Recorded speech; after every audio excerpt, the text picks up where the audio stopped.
hay 4 temas. Los desaparecidos en Aquila, Michoacán, y lo empezamos con ese porque acabamos de entrevistar a el hijo de uno de los 2 desaparecidos, el profesor Toño Díaz Valencia. Platicamos con su hijo Kevin Díaz desde Morelia, Michoacán, y con nuestro amigo, compañero de prensa, reportero Ángel Elías Méndez, que está ya siempre radicado en Coahuayana. Y pues la verdad, muy duras también, por qué no decirlo, las declaraciones de Kevin Díaz, sobre todo en el asunto de que pues Cerro de Ortega fue el escenario principal a la hora de la desaparición de estos 2 activistas del estado de Michoacán. Pedro, o en este caso José Ángel, ¿quién empieza? José Ángel Brambila. Bueno, pues la verdad es que el mundo ha cambiado mucho, Roberto.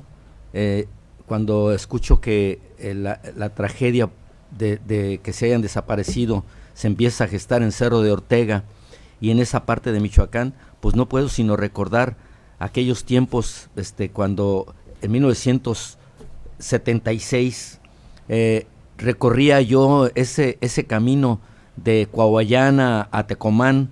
Se abrió una sucursal de un banco en Coahuayana Viejo, y me venía yo de Tecomán a Coahuayana en un Volkswagen viejito que tenía, y yo llevaba la contabilidad en el banco y al mismo tiempo era cajero automático. Entonces cada semana iba a Tecomán y me regresaba entre 8, 9, 10 de la noche.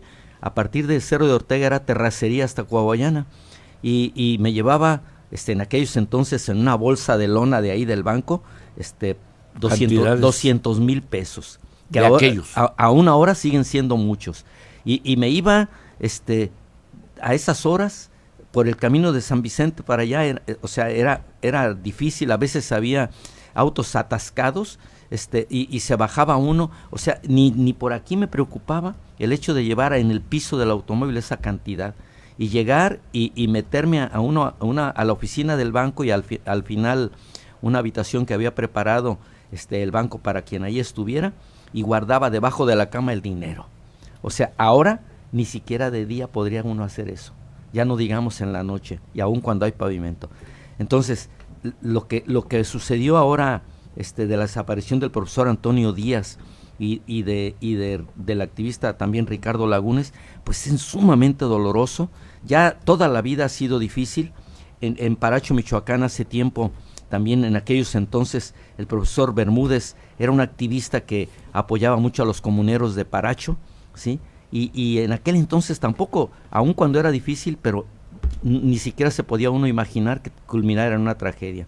Lamento mucho por los familiares de los desaparecidos lo que están viviendo, pero sin embargo esto ha simbrado al Estado, está simbrando al país. Lo está viviendo en las afueras del Palacio Nacional el presidente de la República, con un plantón que no disminuye, sino que va creciendo. Pedro Castillo. Bueno, a mí me gustaría hacer un enfoque de esta situación de carácter un poco más amplio, en el sentido de que esta problemática que acontece en nuestro país, debemos de cambiar una narrativa que se ha venido imperando, como queriendo señalar que todos los problemas que tenemos en este país es por culpa de los anteriores gobiernos, como si entonces no tuviéramos actualmente un gobierno. Entonces, bajo esa narrativa, pues entonces ¿a quién le vamos a reclamar y a quién le vamos a exigir todo este tipo de situaciones que están aconteciendo en nuestro país, en nuestro estado, y con lo que ahorita vemos con estas 2 personas desaparecidas de las que estamos hablando?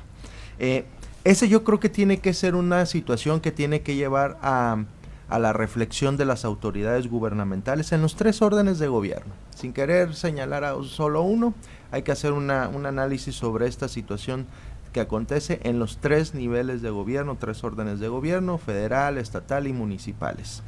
Pero la gran problemática que yo visualizo es de que nuestras autoridades traen esta narrativa de querer decir que todo es culpa de los anteriores, y por ende se lavan las manos y se echan a dormir ante esta problemática que acontece. Y si no hacemos una reflexión de esta situación que estoy comentando, pues esta desaparición lamentable de estas 2 personas, pues se vuelven invisibles ante los más de 4,000 desaparecidos que tenemos en nuestro estado. Entonces, creo que sí es muy importante que podamos exigir a nuestras autoridades que cambien esa narrativa, que lo que está pasando en nuestro país no es más que responsabilidad de quienes hoy nos gobiernan. Esto nos lleva también a esta situación de que la estrategia de seguridad de nuestro país es totalmente un fracaso.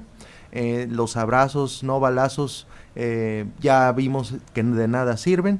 El despliegue de todo el esquema militar en todo el país tampoco ha dado resultados. Incluso los índices de inseguridad, de violencia, han ido incrementándose y han superado las cifras de los anteriores gobiernos. En el gobierno estatal aquí de nuestro estado existe una gran indolencia por parte de la Fiscalía General del Estado. El fiscal, la verdad, ha dejado mucho que desear. Se dijo del riesgo que significaba nombrar un fiscal carnal. Ahí están los resultados, esto es lo que está sucediendo, ahí están los hechos, las muestras, y eso es lo que tenemos que hacer en esa reflexión. No son momentos de buscar culpables.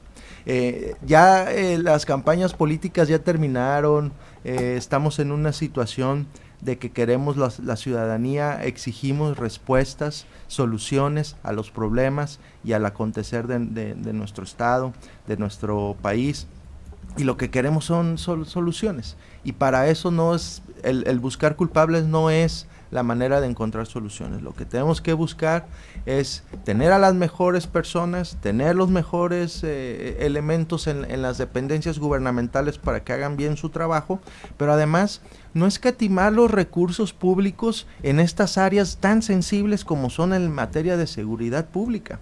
Miren, cuando inició este gobierno estatal aquí en Colima, el fiscal señaló que había 60,000 expedientes de rezago en la Fiscalía General del Estado. Fíjense, 60,000 expedientes de diferentes índoles, ¿no? Y ahí van también incluidos los desaparecidos que hay en nuestro estado. Y ¿saben qué? Los recursos públicos que se destinan a la Fiscalía General son reducidos en las necesidades que conlleva este rezago en la resolución de la problemática o en la procuración de la justicia para los colimenses. ¿Qué pasa? Que aproximadamente son 400 millones, entre 430, 450 millones de pesos que se le destinan a la Fiscalía al año. Vemos los resultados que son nulos en esta materia, y sin embargo el gobierno no le destina más recursos a esta área para solucionar los problemas, ¿no? No hay más dinero, se les aumentó un 3%, y sin embargo, yo decía el otro día, hacía esa comparativa, de que, por ejemplo, si en la Fiscalía, que se encarga de procurar justicia, se gastan 430, 450 millones al año, imagínense, este gobierno en este año se va a gastar 350 millones en los programas de los uniformes, de las mochilas y de las computadoras. Entonces imagínense, casi un 80% del presupuesto que se gasta en la Fiscalía se va a gastar en uniformes, en laptops y en útiles escolares y mochilas. Entonces, esa es la dimensión que tenemos que entender de la problemática. Si consideramos que la procuración de la justicia tiene un valor más, el destinar recursos para estar regalando cosas a la población de manera indiscrecional, ¿por qué a la justicia no hay que destinarle más recursos para que no pase lo que está sucediendo? Bueno, esa es la reflexión y el análisis y el debate al que tenemos que elevar esta problemática. Los que ahorita actualmente, como el caso de los desaparecidos de los que estamos hablando, son más una cifra adicional de lo que se está viviendo en el estado de Colima, lo que es preocupante, y es momento de que las autoridades lleven a este debate el cambio de estrategia de seguridad pública, que ya está dando muestras de que no hay resultados. Fíjate, Pedro y José Ángel, me gustaron las historias pues de ese pasado que tan, vamos a decir, romántico, y esta actualidad tan grave, pero yo quisiera que le pusiéramos un poquito de más énfasis, a su mejor opinión, al tema, porque ha habido muchos desaparecidos, la mayoría por circunstancias casi relacionadas con el crimen organizado. Por lo menos las autoridades siempre salen con eso, es que tenía relación con esto, era esto otro, pero el énfasis en el tema de la famosa que se pregona y se dice que la libertad de expresión, y estas desapariciones de estos dos personajes, yo creo que sí es producto de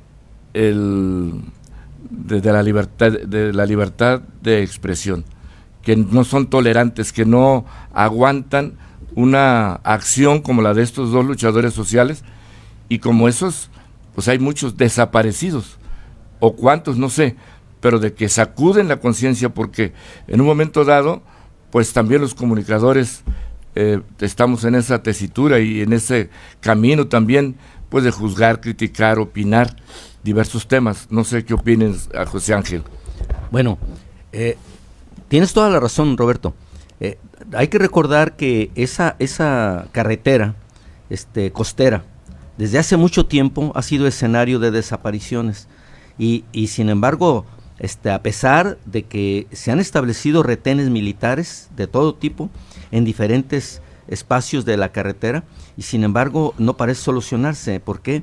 Porque pues la gente conoce perfectamente esos lugares, y hay muchos caminos, no nomás se puede transitar por la carretera, también hay caminos que los militares simple y sencillamente los ponen para que estén en la carretera principal, y los maleantes utilizan otros lugares. Pero definitivamente se necesita, independientemente de los recursos económicos, se requiere investigación. Actualmente hay métodos, hay instrumentos, hay herramientas que no son utilizados. Y el hecho de que si la Fiscalía carece de recursos económicos, sin embargo, no hay estrategia. O sea, por eso hay una impunidad absoluta. Efectivamente tienes razón, vemos constantemente que hay desaparecidos, pero dime tú cuándo sabemos de alguien que detienen. O sea, porque no se le da seguimiento. Esto que estamos viviendo de Ricardo Lagunes y de Antonio Díaz, tan doloroso, ¿sí? El día de mañana ni se va a acordar la gente. Aun cuando en este momento estén esos plantones afuera de Palacio Nacional, en el puente del río Coahuayana, pero poco a poco pues va pasando, ¿verdad? Y duele, porque no sabemos el día de mañana quién puede ser. Pedro Castillo. Mira, yo hablaba que existen 4,000 personas desaparecidas registradas en el estado de Colima, en diferentes, desde que hay registros. Entonces, hacía referencia a eso, primero. Segundo, hacía yo referencia a que lo que se necesita primero es tener personas bien capacitadas, y a los mejores en las áreas administrativas y gubernamentales. Por eso hacía referencia del problema que significaba tener lo que iba a significar, y que yo lo dije puntualmente en su momento, el riesgo que tenía Colima de que se nombrara un fiscal carnal, y ahí están los hechos.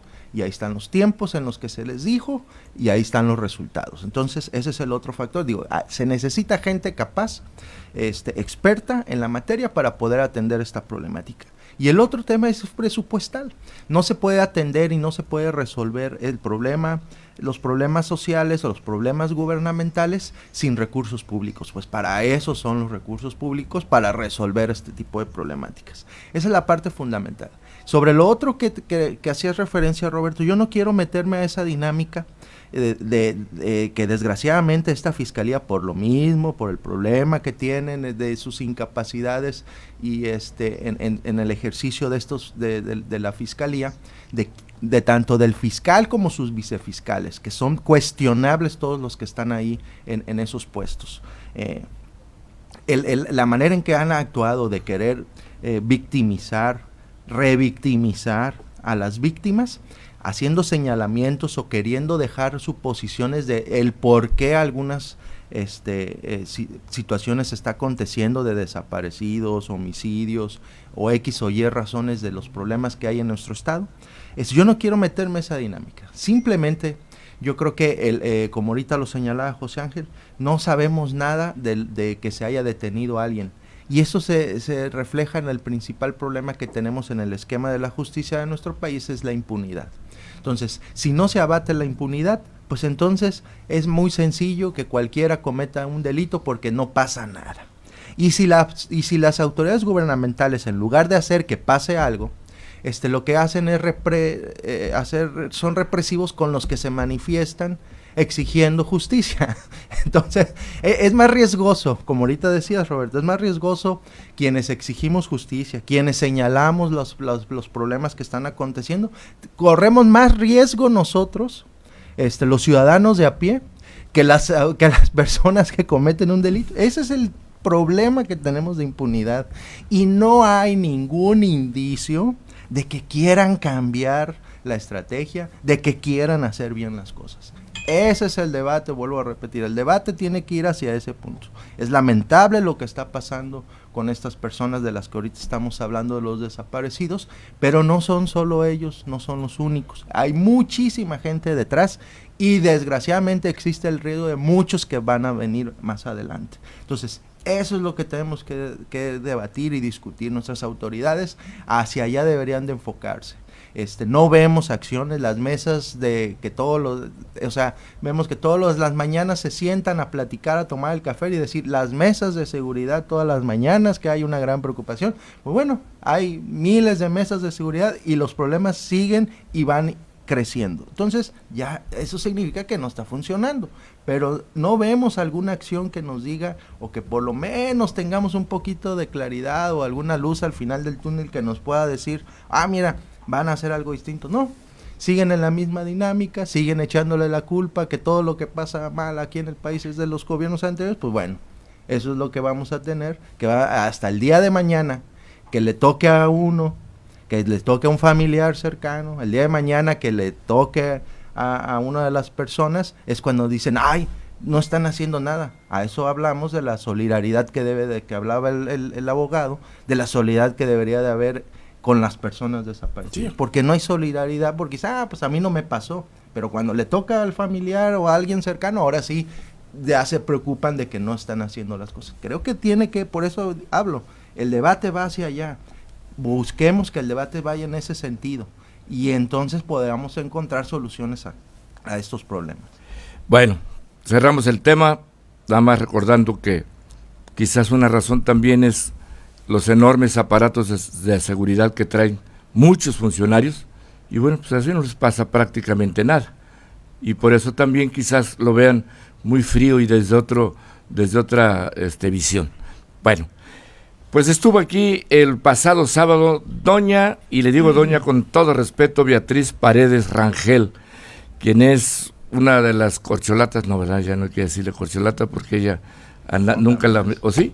Es corcholata, bueno, a la presidencia de la República por el PRI o por la coalición esta que se ha hecho de PAN, PRI, PRD, y pues hubo mucha gente, se llenó ahí el Salón Presidentes en Villa de Álvarez, fue toda la clase política universitaria, ¿así?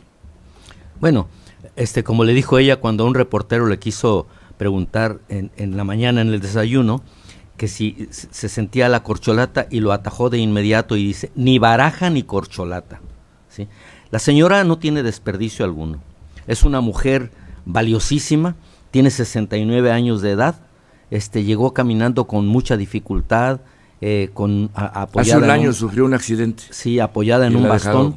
Sí, y si de por sí secuelas. El sobrepeso de que ha padecido durante, pues desde que recuerda uno, sin embargo, como Roosevelt cuando gobernó los Estados Unidos había padecido polio, así es que él siempre estuvo en una silla de ruedas desde que fue candidato, cuando fue presidente, y como se le dijo ahí a doña Beatriz, lo difícil es que gane la interna, porque definitivamente tiene tantas cualidades la señora que con una buena campaña publicitaria podría aprender, porque se gobierna con la mente, o sea, con el cerebro y un poco con el corazón.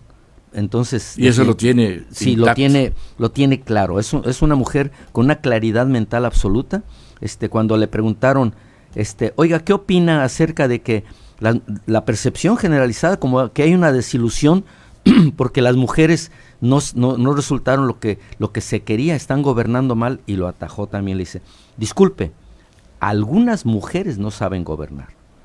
Pero hay que recordar que aquí en Colima simple y sencillamente estuvo doña Griselda Álvarez, que recibió un gobierno también en situaciones difíciles y lo hizo espléndidamente bien. Cuando le hablan a doña Beatriz acerca de sus aspiraciones, pues es muy cuidadosa, ella no agrede. Cuando dicen Andrés Manuel, ella dice el señor presidente. Cuando le dicen, ¿qué opina de Yasmín Esquivel?, dice la señora ministra. Entonces, demuestra mucha categoría. Es una señora que va más allá de su apariencia física, no lleva un gramo de pintura, no es una persona que le dedique demasiado tiempo a su aspecto personal, porque confía mucho en sus cualidades intelectuales y ese aprendizaje que ha tenido a lo largo. Ha sido diputada federal, senadora, diputada local, gobernadora, embajadora en Brasil y en Cuba. Entonces es una persona con una preparación que pues fue presidenta lógicamente nacional también del PRI, fue presidenta nacional de su partido. Pues realmente quizás no lo único que le falta a la presidencia de la República. No sé, a ver, Pedro Castillo, pero ¿por qué vino Beatriz Paredes? Sí, a mí me gustaría hacer esa reflexión de esa pregunta hacia ese sentido, Roberto, porque hay que entender que al interior del PRI pues existen grupos políticos que se están moviendo de cara al proceso sucesorio del 2024, y en el PRI está Enrique de la Madrid, está Beatriz Paredes, está el propio dirigente de ese partido, Alito Moreno, y se han escuchado Osorio Chong, algunos otros personajes que están interesados en ser los candidatos de su partido a la presidencia de la República. Aunque hace unos días que se anunció la alianza, que ya lo comentábamos aquí, se hablaba de que el proceso para la alianza y determinar quién va a ser el candidato a la presidencia, el proceso y el método lo va a determinar el Partido Acción Nacional. Eso no significa que no pueda ser el candidato alguien del PRI, alguien del PAN, alguien del PRD o alguien de la sociedad civil. Aunque el PRD ya se quiere ir, Pedro, ¿no? Ayer daba a entender Jesús Zambrano Grijalva de que prácticamente se trataba de una gandalla del PAN y del PRI. Sí, hizo esos comentarios el dirigente del PRD, por la situación de que pues a él no le toca mucha injerencia en la toma de decisiones respecto a este proceso, ¿no? Pero pues también a lo mejor en tanto el PRI como el PAN pues están tomando en cuenta el valor que tiene el PRD. Antes el PRD por lo menos tenía un gobernador que era el de Michoacán, ahora no tiene absolutamente nada. Y a lo mejor los diputados federales que tienen en alguna a nivel nacional pues no le da para decir yo voy a poner al candidato a la presidencia, ¿verdad? O sea, también hay que medir el valor que tiene cada uno de los partidos a la hora de las tomas de decisiones. A lo mejor esa es la situación que tiene Jesús Zambrano, ¿verdad? Pero en la cuestión de la visita de Beatriz traía esa índole. Yo sí hacía un comparativo con la pasada visita de Enrique de la Madrid, que vino aquí al estado de Colima, y vimos un activismo de él fuera del PRI, más que dentro del PRI, ¿verdad? Hizo reuniones y actividades sin que estuviera participando activamente las huestes priistas. Y en cambio, ahora que vino Beatriz, pues vimos un despliegue muy importante del Partido Revolución Institucional, movieron sus estructuras y llevaron y arroparon a la senadora Beatriz Paredes, con cara de decir de que ella fuese impulsada como candidata del PRI a la presidencia de la República. Pero eso es entendible pues porque quienes ahorita manejan el PRI, tanto Arnoldo Ochoa como Fernando Moreno, pues son muy amigos de Beatriz, ¿verdad? Pues es entendible, se entiende esa parte, ¿verdad? Son amigos de grandes luchas. Venía el informe Vino el informe de Lisi, de Moreno, entonces es entendible que estén moviendo esa estructura. Lo mismo pasó con Enrique Lamadrid, pues Enrique Lamadrid venía más por el lado de ese otro grupo político al interior del PRI que pues fue compañero de Nacho Peralta, y ahorita pues impulsado por la capital, la presidenta municipal Margarita Moreno, quienes eran los que estaban moviendo todo el tema de Enrique de la Madrid. Entonces yo creo que esto lo que vimos en su visita pues es ver esos dos PRIs que están de alguna otra manera moviéndose al interior para determinar a quién sí y a quién no impulsar a la candidata a la presidencia. Aunque hay que decirlo, yo sí considero que Beatriz Paredes, por las condiciones que tiene de salud y además por el contexto político nacional, creo que sería una gran presidenta de la República. Sin embargo, veo muy difícil la posibilidad de que ella pueda ser la candidata de la alianza, ¿no? José Ángel, viene la celebración de los 500 años de la fundación de la Villa de Colima y ya se están haciendo esfuerzos por parte de la sociedad civil, el gobierno municipal, encabezado por Margarita Moreno, y también por el gobierno del estado a través de la subsecretaría de Cultura, de gobierno del estado que encabeza Emiliano Sizumbo Quintanilla. ¿Qué podemos esperar de estos 500 años y sobre todo, pues cuál es el atractivo que tenemos que presumirle en una situación tan complicada que se vive en el estado hacia el exterior? Bueno, el 25 de julio, sí, próximo, efectivamente es el día en que establecido para la conmemoración de los 500 años de la fundación de la Villa de Colima, y aún existe la controversia. La otra vez platicaba con el buen amigo Pepe Levi y me decía, ¿cómo es posible que otra vez vuelvan a lo mismo de que dónde fue la fundación de la Villa de Colima, si fue en Tecomán o si fue en Colima? Porque pues, que no se nos olvide que siempre se ha mencionado también como a Tecomán como la fundación de la primera Villa de Colima en Caxitlán, y sin embargo, porque ahí lo situaba también Felipe Sevilla del Río. Y José Miguel Romero de Solís hablaba de los 500 años de la fundación de la Villa de Colima aquí en la ciudad, lo que es ahora Colima. Esa controversia, pues definitivamente que está clara, porque en la cuarta carta de relación de Hernán Cortés al emperador Carlos V, le habla, le dice, le escribe pues que cuando conquistaron Michoacán con Cristóbal de Olid,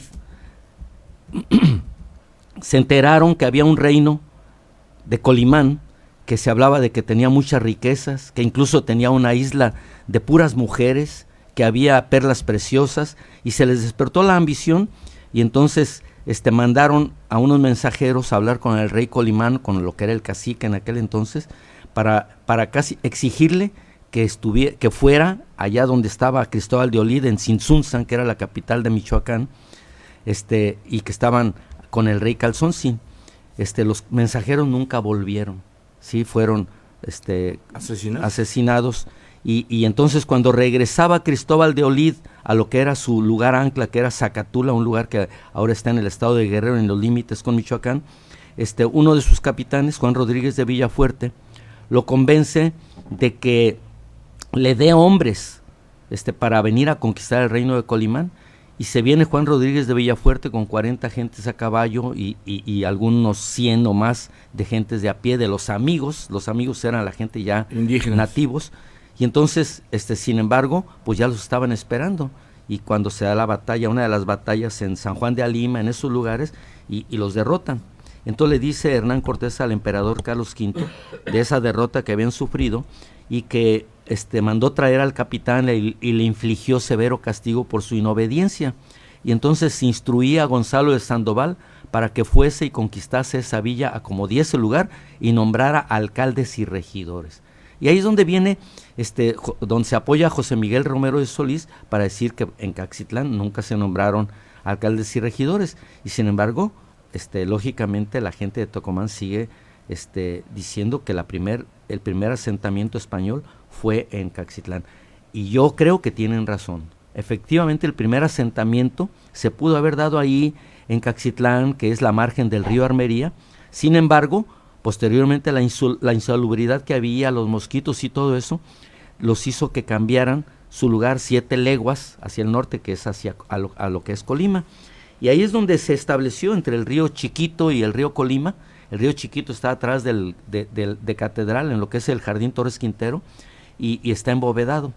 Entonces, ahí se hicieron la traza de lo que eran las instalaciones eclesiásticas, religiosas, para atender todos los asuntos de la Nueva España. Entonces, eso es lo que se va a conmemorar, la fundación de la Villa de Colima, y desde luego, que como dijiste muy bien, por parte de la sociedad civil se ha organizado un grupo, pues que definitivamente lo que sucedió en el programa de televisión, donde los exhibieron ¿Qué importa? ¿Qué importa? Les dieron una exhibida porque hablaban lógicamente de recabar 15 millones de pesos para hacerlo. Entonces, para hacerlo precisamente en Caxitlán, un monumento de esa índole. Y entonces, pues lógicamente las gentes en México desconocen todo esto que yo acabo de platicar, en donde fue la fundación de la Villa de Colima. Y si le quieren hacer un monolito, o un edificio en Caxitlán, pues está bien que le hicieran algo que valiera la pena, pero que quedara claro cómo sucedieron las cosas. Y aquí en este caso, en lo que es Colima, los eventos que está preparando el Ayuntamiento de Colima, pues tienen mucho que ver precisamente desde el 25 de julio del año pasado, al cumplirse 499 años, que la gobernadora, a invitación de la presidenta municipal, echó a andar el reloj para que culmine el 25 de julio de 1523, fecha en que se establece como que fue la fundación de la Villa de Colima en 1523. Y bueno, pues ese es un tema. Ahora yo veo hasta disputa, veo celos, veo conflicto, ahora sí que de intereses por una fecha simbólica, única, pero que tienen connotaciones en la política, por qué no decirlo, en lo social, porque el gobierno del Estado también tiene un comité para celebrar los 500 años. Y luego, la pregunta, Pedro, ¿por qué no se unieron o no se unen estas tres voluntades y fuerzas y hacer un evento más chingón, más bueno, más grande, más que sea memorable, pues, entre otras cosas? Sí, yo creo que esa puede ser una crítica constructiva sobre la falta de oficio político, vuelvo a decir, de los 3 órdenes de gobierno, ¿no? La incapacidad de poder acordar, pues determinar de una manera hacer un festejo uniforme, porque al final de cuentas, pues todos somos colimenses, todos vivimos aquí y todos queremos celebrar lo que significa la historia de nuestro estado, de nuestra fundación. Lo que a mí se me hace a veces, risorio, es por ejemplo, que quienes hoy gobiernan, los morenistas que hoy gobiernan en el estado, son los primeros que criticaban algo, los españoles, que la colonia española, que vinieron, conquistaron y que los pueblos y originarios y bla, bla, y ahora son los que están celebrando la instauración de del esquema español, la Nueva España, pues aquí en el estado de Colima. Eso es lo a veces que se vuelve risorio y finalmente pues nos da a entender que todas estas telarañas que a veces se crean algunos en sus cabezas, pues no tiene ningún cuestión lógica ni razonamiento cuando vemos pues que el desarrollo de nuestra ciudad, de nuestro estado, pues ya es bajo otra lógica, ¿no? Y entonces esta celebración de 500 años, pues por eso tiene diferentes vertientes. La gobernadora instaló este comité, hizo una imagen de los 500 años, le dieron un reconocimiento a un muchacho allá de Manzanillo, a quien conozco, lo felicito. Pero es una postura que ellos tienen de su celebración. Y por ejemplo, hace unos días el subsecretario de Cultura, Emiliano Sizumbo, anuncia 500 años, 500 juegos, ¿no? Y se pone a promover que el trompo, que las canicas, que no sé qué otra cosa, que me imagino también son juegos que nos trajeron los españoles, ¿verdad? Que nos trajeron los españoles. Y entonces, esa es una lógica para determinar y ponderar los 500 años de la celebración de Colima. Y por otro lado, la presidenta municipal de Colima anuncia el Sabor a Fest en el marco de los 500 años. Un Sabor a Fest que también pues yo no le veo esa conexión con los 500 años, pero pues el Sabor a Fest hace poco que se instaló, es un evento que ha funcionado muy bien, pero yo no le veo esa relación a los 500 años, pero pues también volvemos a lo mismo, cada quien trae su fiesta y su rollo. Y también vemos el tema de esta asociación de Roberto Moreno, que él va a hacer un carnaval, ¿verdad? Que ya ha sido siempre algo que él siempre anda organizando. Cada vez que hay algo dice que va a ser una caravana, ¿no?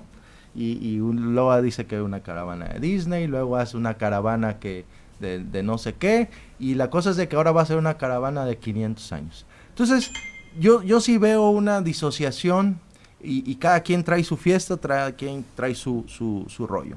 Lo que yo sí creo importante es algo muy, muy valioso que tenemos que tomar en cuenta, y es esto que nos acaba de narrar José Ángel sobre la realidad de la historia. Eso es yo creo que es lo que tendríamos que ponderar, la historia, conocerla bien. Creo que eso es lo que debería de difundirse más allá de cualquier tipo de la Sabor a Fest y aparte. Sí, y de que 500 juegos, que pues, a mí la verdad termina siendo algo pues que no le da ese valor, ese sentido que tenemos que tener de conocer nuestra historia. Y la historia, esto que acaba de narrar José Ángel, es algo muy valioso que tienen que conocer todos los colimenses, en las escuelas, en los niños, deben de conocer esa parte de la historia que hoy nos ha forjado y hoy es lo que tenemos como ciudad, como sociedad, y nos da la identidad, exactamente, la identidad como colimenses. Y eso creo que tiene mayor valor que todo lo demás. Todas las demás cosas que están ahí organizadas, que si quién tiene el logo, porque también el ayuntamiento tiene un logo, y el gobierno del estado tiene otro logo, y las asociaciones tienen otro logo, y ya ves que quisieron hacer ese monolito, o sea, cada quien trae su onda, pero la historia es solo una. Y quieren hacerlo diferente cada quien, es otro tema. Pero la historia solo es una. Eso, exactamente, y la fecha es una. Es una, la historia es una, somos un estado que tiene su historia, y esa es la parte que tenemos que ponderar. Yo creo que eso es lo que deberíamos de reflexionar en ese sentido. Mira, Roberto, tienes razón totalmente, Pedro, respecto a que lo que deberíamos de conmemorar es los 500 años de la fundación de la Villa de Colima, o la conquista de América, o la llegada de los españoles a México, porque la verdad hay una ignorancia que duele. Cuando tú le preguntas a muchos paisanos, oye, ¿a qué parte de México llegó Colón? ¿Sí? Y la gente dice, pues creo que a Veracruz o creo que a Yucatán. No, espérate, Colón no llegó a México. Es cierto que él descubrió América cuando llegó a la isla de Guanaján y a San Salvador, a Cuba, a la Española, entre República Dominicana y Haití, y en su segundo viaje llega a Venezuela.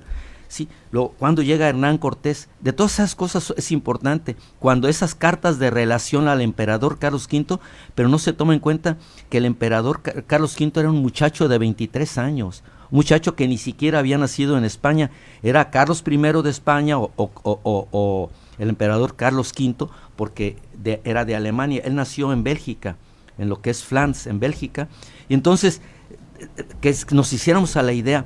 Cuando hablamos de emperadores, nos imaginamos gente ya vieja, con sus barbas, sus bigotes sanguinarios, y era un muchacho que no sabía hablar español, y que para los españoles, cuando él llega ahí de 14 años, pues para poderlo aceptar, exigieron que hablara español, sí, porque acuérdate, ya Cristóbal Colón, pues ya había hablado con Él era portugués. Era genovés. Bueno, es más, él nació en Génova en 1451, Cristóbal Colón. Y sin embargo, dicen, hay una... Entonces no era portugués, era italiano. Sí, era italiano. Sí, precisamente hay una controversia de dónde nació Colón. Y entonces por ahí leía, dice, no, sería más difícil dónde no nació Colón. O sea, todas partes lo sitúan en ubican. Portugal, lo sitúan hasta que era judío, etcétera. Sin embargo, hay muchos antecedentes ahí en Génova de que ahí nació, ahí vivieron sus papás, y entonces todas esas cosas están zanjadas. Lo interesante, fíjate, cuando se dice que los reyes financiaron la campaña el viaje de Cristóbal Colón, porque él necesitaba 1.140.000 maravedíes. Sin embargo, había una persona que nunca se menciona, que se llama Luis Santángel, que es precisamente, era un prestamista, escribano, que es el que a través de los reyes de España dijo, él conoció a Colón, y dice, a ver, a mí me interesa esto, yo les presto para que Colón se vaya a descubrir allá a Colima y a Jalisco, a Michoacán, para que vaya al viaje que buscaban precisamente un camino a las Indias, porque los otomíes ya habían cerrado, el imperio otomí había cerrado las rutas que ellos conocían. Quedan 5 minutos y nos queda un tema muy interesante. En un secreto a voces, no se ha publicado, pero hay una reunión muy importante en los terrenos de la feria hoy, creo que por la tarde, y pues es con la gobernadora Indira Vizcaíno y no es con Morena. Están convocando a todas las fuerzas y liderazgos del Estado. ¿Qué lectura tiene Pedro Castillo sobre esta reunión? Mira, sí es interesante poder hacer un análisis respecto a este evento que se va a llevar desde una perspectiva del para qué. O sea, ¿para qué hacer una reunión a calzador en donde sea la propia autoridad quien esté convocando para decirle a la autoridad misma que le eche ganas, ¿verdad? Entonces, ese es uno de los problemas principales cuando los regímenes de gobierno no tienen una popularidad en su ejercicio de sus labores, de sus funciones. Entonces, la popularidad la hago forzada, y el forzar la popularidad siempre tiene un efecto boomerang, y que pues a lo mejor quienes están asesorando o quienes están recomendándole a la gobernadora que eso sería muy bueno para levantar su popularidad, pues le va a dar un efecto contrario, porque la popularidad no se gana a calzador, no se gana convocando a eventos de aplausómetros. La popularidad se gana con resultados, con soluciones, con resolver la problemática que le aqueja a la ciudadanía. Y es ahí donde se gana la popularidad. Entonces, puede venir esta reunión que se va a realizar el día de hoy en los terrenos de la feria, y pueden venir 1000 más reuniones. Pero si lo que se busca son espacios para que la gente vaya, grite, venere, aplauda al gobernante en turno, pues entonces estamos en una condición muy complicada para poder evaluar el trabajo de nuestras autoridades. Si la autoridad cree que su buen desarrollo y ejercicio depende de estas reuniones a calzador, pues entonces estamos equivocados en lo que es el ejercicio de gobierno. Me haces recordar en 1992, cuando Carlos de la Madrid era gobernador, también muchos empresarios se juntaron, amigos del gobernador, y porque precisamente el gabinete de Carlos de la Madrid dejaba mucho que desear. Se juntaron en un lugar cerca del Costeño, ni siquiera para que no hubiera nadie que escuchara, decidieron llevar pizzas, ¿sí? Y le dijeron al gobernador: Carlos, necesitas cambiar tu gente, las personas que tienes son realmente incapaces. Y dijo él: pues ¿cómo creen que voy a tener gente que sepa más que yo? Aquí en este caso yo le quiero conceder el beneficio de la duda a la gobernadora, porque si efectivamente tanto hemos hablado de que necesita hacer cambios en su gabinete, lo que dice Pedro está bien, pero ¿y qué tal si los empresarios van a exigir, en vez de alabar y en vez de aplaudir, van a exigir que haga los cambios que se requieren, que cosa que lo veo muy difícil, pero que sin embargo, pues entonces ¿para qué los convoca? Esa reunión no es para eso. Bueno. A ver, hay que ser realistas. La reunión que está convocada para hoy no es para reflexionar, para debatir sobre cómo debe de llevarse el gobierno estatal. O sea, esta reunión es simplemente de aplausómetro. O sea, no hay más. Porque si realmente se buscara generar un debate de este tipo para ver qué se tiene que hacer, cómo le vamos a hacer, pues el lugar no sería en los terrenos de la feria, ¿verdad? Y ni tampoco sería multitudinario. Tendríamos que citar a las personas de cada tema en específico, expertos en la materia, que pudieran aportar en la construcción de una nueva forma de gobernar. Y eso no lo vamos a ver en los terrenos de la feria. Ahí va a haber gorlote, va a haber pachanga, va a haber música, va a haber comida y vinos espirituosos. Entonces, eso yo no veo que haya un debate. El debate se tiene que dar, pero yo creo que se le daría en otro lugar, pero ahí no. Gracias a los compañeros y amigos analistas José Ángel Brambila Leal y Pedro Castillo Valdés, a leernos mañana con Pedro Castillo y los lunes con José Ángel Brambila en el Diario de Colima. Pues gracias a nuestro compañero y amigo Cuauhtémoc Palomino en los controles técnicos allá en la ciudad de Tecomán, a Alberto Flores Maldonado en la producción y coordinación de noticieros, y gracias a los analistas. Que tengan muy, pero muy buen día.